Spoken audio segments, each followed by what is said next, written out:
ஞாயிற்றுக்கிழமை காலையில் எழுந்து சாணம் தெளித்து கோலம் போட்டாச்சு. போட்டு முடிச்சுட்டு டீ குடிச்சிட்டு மீன் வாங்கிறதுக்கு மீன் கடைக்கும் போயாச்சு. ஃப்ரெஷ்ஷாக இருந்தது மீன். சங்கரா மீன், எறா, இது 2 தான் நான் வாங்கினேன்.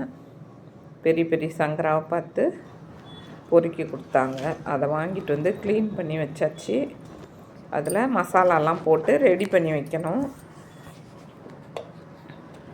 ரெடி பண்ணி ஊற வச்சுட்டு அப்புறம் மற்ற வேலையெல்லாம் செய்யணும்.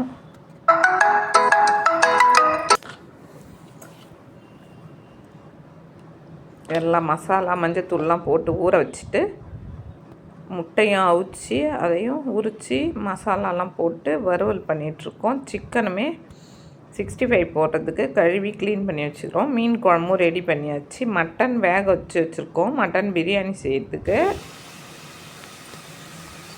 மீன் ஊறிச்சுன்னா அதை தோசைக்கல்லில் போட்டுடலாம். எறாவுமே க்ளீன் பண்ணி வச்சுருக்கோம். எறா தொக்கு ரெடி பண்ணிகிட்ருக்கோம்.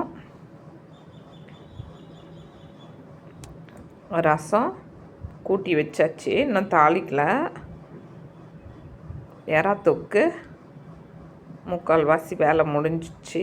ரைத்தாவுக்குமே வெங்காயம் கட் பண்ணிகிட்ருக்கோம்.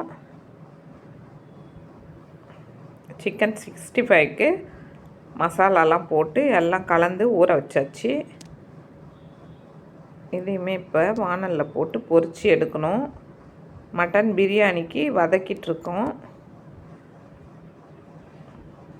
மீன் ஒரு பக்கம் வெந்துட்டுருக்கு. சிக்கன் 65யும் போட்டு எடுத்துகிட்ருக்கோம். எல்லாமே ரெடியாகி முடிஞ்சு சாப்பிட ஆரம்பித்தாச்சு. சூப்பரான சாப்பாடு.